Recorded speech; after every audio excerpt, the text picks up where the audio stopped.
In today's video, I'm going to teach you how to stop Google Chrome from opening multiple processes. To get started, open Google Chrome on your computer. You should see an icon that looks like 3 dots arranged vertically. Click that icon to open the Chrome menu. From there, you will want to go to Settings.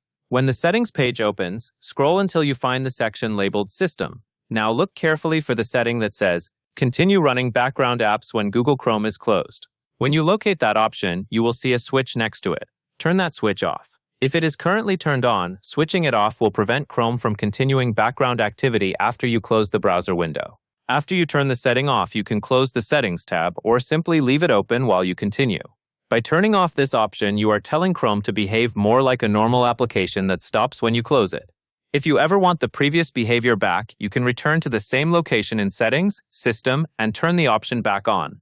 That makes this setting flexible, so you can choose the balance between responsiveness and background activity based on your needs. And that covers everything you need to know.